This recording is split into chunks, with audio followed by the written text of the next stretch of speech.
UP में इन दिनों दो तरह की पुलिस पाई जा रही है। जी हां, एक जो अपराधियों का खात्मा करने में लगी हुई है, खुखार अपराधियों का एनकाउंटर करती है, बड़े बड़े खुलासे करती है।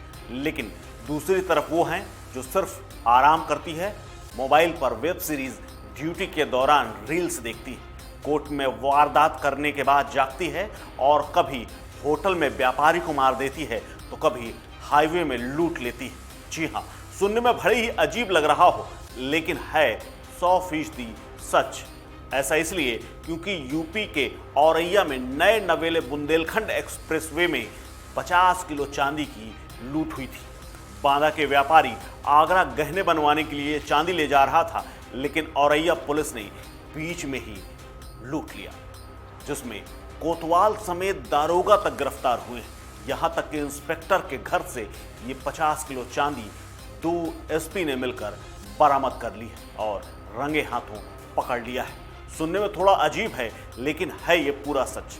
दरअसल पूरा मामला बुंदेलखंड एक्सप्रेसवे का है, जहां पुलिसकर्मी बनकर सुबह सुबह 4 लोगों ने बांदा के कारोबारी की कार रोक ली, जिसमें उनका पूरा परिवार बैठा था और चांदी से भरे 2 थैले लूट लिए थे। कार चालक को अपने साथ ये लुटेरे बनकर आए पुलिस वाले ले गए थे और वारदात की घटना स्थल से तकरीबन 15 किलोमीटर दूर हाईवे के किनारे उसे छोड़ दिया था। कारोबारी की तहरीर के बाद मामला दर्ज करने के बाद पुलिस ने एसओजी की 3 टीमें गठित कर मामले की जांच शुरू की, सीसीटीवी फुटेज जुटाए और इसी के आधार पर पुलिस आरोपियों तक पहुंचने में कामयाब हो गई। बताते चलें कि बांदा जिले की छोटी बाजार इलाके के खिन्नी नाका चौराहे पर रहने वाले मनीष सोनी उर्फ सागर बुधवार की रात को कार से मामा के लड़के रवि सोनी और भाभी सोनाली सोनी और उनकी छोटी बेटी आसी के साथ बुंदेलखंड एक्सप्रेस से औरैया की तरफ से आगरा जा रहे थे। चालक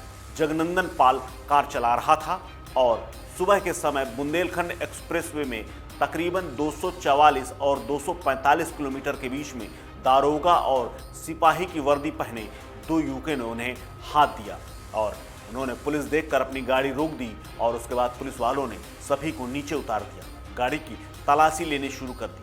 पुलिस वर्दीधारी के साथ में कुछ व्यक्ति बिना वर्दी के भी खड़े हुए थे। सभी को कार से नीचे उतारकर जब तलाशी ली गई तो उसमें 2 थैलों में चांदी रखी हुई थी, जिसके बाद उन्होंने अपनी स्कॉर्पियो में चांदी रख ली और गाड़ी चालक जगनंदन को अपनी कार के में बैठाकर उसे घटना स्थल से तकरीबन 17 किलोमीटर दूर ले गए, जहां पर भावपुर ओवरब्रिज के नीचे उसे उतार दिया और इस दौरान इन सभी लोगों के मोबाइल भी पुलिसकर्मियों ने छीन लिए थे।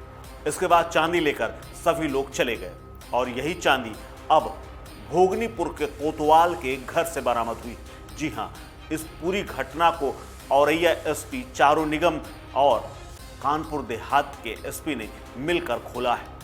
उन्होंने पहले भोगनीपुर कोतवाल अजय पाल सिंह और एसआई चिंतन कौशिक और उनका एक बेहद शातिर सिपाही राम शंकर को शुक्रवार की सुबह ही थाने में पकड़ लिया।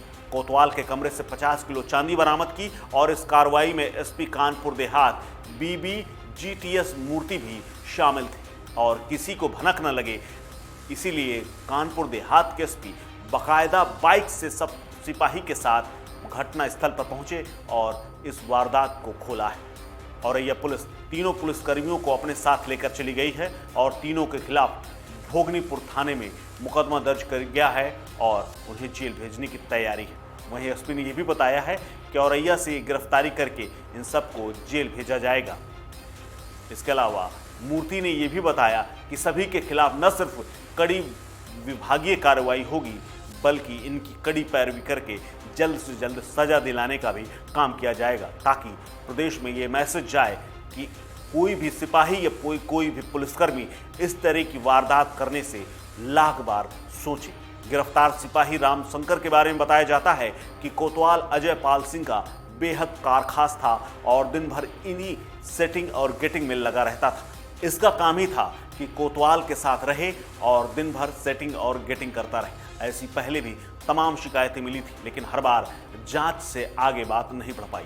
लेकिन इस बार जब 50 किलो की चांदी इन्होंने हाईवे में लूट ली तो उसके बाद एसपी ने खुद ही इनको अपने जाल में फंसाया और चांदी बरामद कर ली।